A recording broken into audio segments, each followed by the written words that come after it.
Hello and welcome back to my channel. Becky here with Mommy Reads. Happy 2021 everybody. So this is going to be most likely my second video of the year. I've taken a little bit of a break from doing bookish content from YouTube, Twitter, Instagram, stuff like that. I started this channel in 2019. I did it more frequently, I guess, in 2020. And it's been like a slowly painful process of trying to get subscribers and stuff like that. I now have 54 subscribers, I believe, and like zero interaction, very little people commenting. I get some views, but like no likes or comments or anything. And so a lot of people say when you set out to do these YouTube videos, you have to do it for yourself and because it's something that you enjoy. And you can't go out there just thinking like, I'm going to make money or whatever, which some people, this is their job and they do treat it that way and that's great. But you also have to do it because you love it. And people can tell if you love what you're doing or not. And I do love talking about books or mommy things or whatever's on my mind. But when I'm getting no interaction from people, no likes, no comments, nothing, it's very difficult because I want to have a conversation. That's why I'm on YouTube. That's why I'm commenting on other people's stuff. I'm trying to have dialogue. I really like dialogue. So I've just been taking some time to pray and think about if this is something I'm meant to keep pursuing, what direction I should be taking it in. Maybe I felt like before joining and discovering Booktube, I just read books that were on my bookshelf or from the library or books like buying books too, but it was more just books that I found that looked interesting that my friend showed me or I saw on Pinterest or whatever. And whatever was like in the bookstore that was popular. And then I had a lot of books on my bookshelf that I would actively be reading. And a lot of that was Christian books as well. So I would read a lot of nonfiction Christian books. Well, I found in 2020, I mostly put those aside. I read a couple, but I mostly put them aside to just read books that weren't even on my own bookshelf. They were just books for reading, like readathons and stuff like that.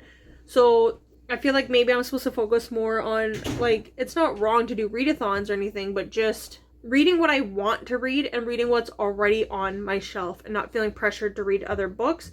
And I've already picked up, like, the very first book I picked up in 2021 was Legendborn by Tracy Dion, I believe. And I would have never picked that up if it wasn't for Instagram and Thor Wants Another Letter and those who are doing the Avengers year-long read-along thing. And I'm not going to be interested in all the books, but that one sounded interesting. And I love Avengers. I love the MCU and all of that stuff. And I loved that book. Legendborn was really, really good. I gave it a 4 out of 5 stars. Anyways, but I want to focus more on books that are already on my bookshelf or using the library and not spending so much money on books. Anyways, I thought I would do the 2020 reading stats wrap up kind of thing. 11th annual end of year survey 2020 edition. The perpetual page turners blog, whatever. A lot of people were answering these questions, so I thought I would kind of go through some of the questions and do a little bit of a wrap up of 2020 and then see, I don't know, where I want to go in 2021 with what I'm reading. I'm thinking I want to just focus on the books that I have and showing more of the Christian books that I am reading here on this channel and more of my, maybe going more of a faith direction and doing some reading vlogs and stuff like that. We'll see, but hopefully maybe possibly have some conversations with people. So comment down below. Leave your thoughts and your opinions and stuff for me. So I'm going to see if I can screen capture this as I scroll through my Goodreads because everyone, like, I'm reading everyone's, like, best of and worst of and most disappointing books of 2020, and I can't even, like, that's another thing with joining Booktube. I've always read, like, I can't even think of, like, what was my best book. I've always read about 45 to 50 books a year, so I wanted to stretch myself just a little bit, but not so much that I felt stressed about reading. I wanted to still enjoy reading, but still a little bit of a stretch, and I put it at 60 books for the year, and I hit that in, like, July, because of audiobooks. I read 91 physical books. That is a lot, considering I normally only ever have read maybe 50, and I listened to 29 audiobooks. I think that's awesome. I read 120 books, you guys. 120 books last year, so I doubled what I wanted to do.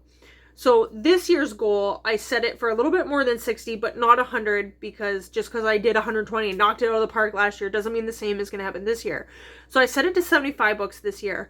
But I found like there were times I was just reading to get a book done. Like the Reindeer Readathon with Eric was so much fun. Break Even Books. It was so much fun and it was awesome. But I was like, I just want to hit all the prompts. So at the end of it, I was just like, read, listening to a book like way faster than I normally would listen to it. And instead of just like enjoying the journey, I was just speeding through it to get check marks off my thing. And my team didn't even win anyways, so it didn't even matter. But I tried my best. So there was that, like, just like I said, with reading readathons and stuff like that. And nobody on Booktube is sitting there pressuring you. Like Eric from Break Even Books wasn't like, you have to do all the prompts and you have to do this and whatever. Like, he wasn't doing that. He said, like, the most important rule of this readathon is have fun. And I did have fun, and I joined the game night and everything like that, the trivia night, and it was lots of fun. But I just put the pressure on myself to read too much. And in October, there was 2 readathons I wanted to be a part of. There was the Black Oweenathon and then the Fortnite Frights. And so I was just like reading tons of books from that. And on one hand, I read a lot of books I would have never read before. I read more diversely than I've ever read before. And that was really good. But I just read so much that I can't even tell you, like, what was my favorite book? I have no idea what my favorite book is. We're going to discover that a little bit more. So this year, I want to try, my goal is actually to read less than I did last year, but read more quality than quantity. I always gotta make sure I'm getting those words right. And to absorb and remember what books I'm reading. So actually, I never mentioned this to my friend, but she bought me this, the Book Lover's Journal, my personal reading record for my birthday. Yes, my birthday. My birthday is November 30th, and then it's Christmas. So it's like I get gifts like pretty close together, and then I'm like, what's this for my birthday or for Christmas? This one was for my birthday. She got me a puzzle for Christmas. So I like this, and I've been writing, like, you write down like the book title, the author, publisher, number of pages. Is it fiction? What genre is it? Nonfiction? What's the subject? How I discovered or acquired this book. So this is The Legendborn by Tracy Dion. And I put Avengers Readathon, Thor Wants Another Letter, and then when and where you read it, noteworthy experiences. Would you check out their other books? Rate on a scale of 1 to 10. And then it has like all these different things that you can rate, like quality of writing, pace, plot development, characters, enjoyability, insightfulness, ease of reading, and then photos and illustrations. And it's on a scale of 1 to 10, or you could put like NA. So there was no photos or illustrations in Legendborn, so you just be like not applicable. Would you recommend this book? To whom would you recommend it? Notes and opinions. So I really like this. I haven't wrote like any notes or opinions yet, but hopefully I'll get to those soon. And then I was just flipping through it last night. Oh, and I love stickers. I'm like addicted to stickers. So the main character in Legendborn is African American, and this was like the best sticker I could find. And I think it's actually an Avengers, like a Marvel MCU sticker too. So that kind of like worked out. It was the best one I could find that fit that book. And then I have like a prayer book, and I have some like faith washi tape and stickers and stuff like that. So that worked. I read another book that takes place in Arizona that I got in Arizona. So I used my stickers that I bought in Arizona. Matt Haig, The Midnight Library. If you've read it, you know, well, obviously it takes place in the library and there's a cat. And if you've read the book, you know why the cat looks like that. Why I picked that sticker.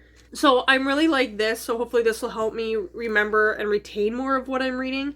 I tried doing notes last year and it always just falls apart, but I tried it on the computer anyways. And then I was flipping through this yesterday, and it says, like, in the back, you can write books that you've bought, books I've borrowed, books you've lent, books I've lent. So I could be like, I lent you this book, give it back to me now. Should write down the price too in case they ruin it on me. Books I want to give, so that's kind of cool. I could be like, I gave Erica this gift, I gave my mom this gift, I gave my husband this gift, I gave my kids this gift, or whatever. I think that's really cool. And then I could be like, if they liked that, I could be like, okay, they liked that author or that genre or something. I could like leave a note for myself too.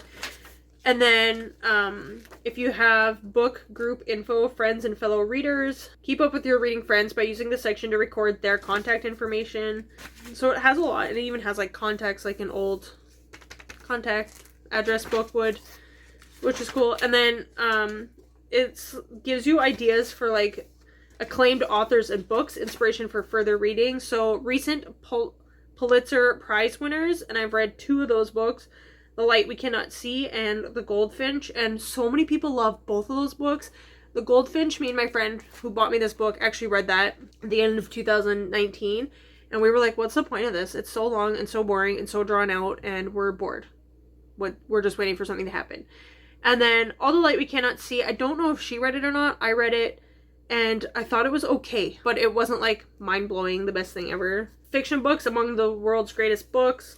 So I believe I've read Crime and Punishment, but again, I'm not great with classics. So I'm like, what's going on? What's happening? I can't remember, like, anything. Dracula, me and my husband tried listening to that for Halloween, and we gave up, like, halfway through. We were so bored. And that's another one people say is amazing. I've read Fahrenheit 451, The Hobbit, and Jane Eyre. Moby Dick, I listened to as an audiobook a few years ago, and it would be one that I'd be willing to go back and read again, but it's so long. It was like over 25 hours long. 1984 reread. Tale of Two Cities, To Kill a Mockingbird, The Turn of the Screw, which I read last year, which you can see my vlog about that, where I read The Turn of the Key and The Death of Mrs. Westaway. 20,000 Leagues Under the Sea is another book that me and my husband listened to together, and Wuthering Heights I read recently, like in the last 3 years. But there's like a whole bunch of books here too, so sometimes I can allow myself to feel a lot of pressure to read these books. I'm not going to, but it's definitely something I can pull from when I want a classic. Non-fiction classics to read, drama, poetry, my reading life, memorable book and author events, all that stuff. So this is really awesome. I thought like in the beginning it was just this where you write down the title and the author and publisher and stuff like that. But like I didn't even know it had all this stuff in the back. So that's really, really awesome. Anyways, we are already 14 and a half minutes into this, and I haven't even talked about my reading stats for last year.